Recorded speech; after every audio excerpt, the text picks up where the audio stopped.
совершить то, что мы вчера совершили. Совершить это так, чтобы на нас не рушились бомбы. Много ли у нас было случаев, чтобы мы могли спокойно пойти на Тезет в 90-е годы, в конце 90-х, в начале 2000-х? Много ли у нас, возможно ли это было бы, если бы не было покончено с войной?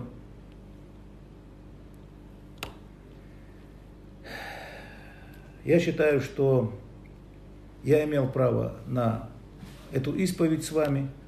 Я считаю, что я имел право вам все это сказать. Мою позицию по этому поводу вы знаете. То, что вырвалось из моего сердца, я опубликовал вчера. Так или иначе, честно я вам скажу, я ждал немножко большего.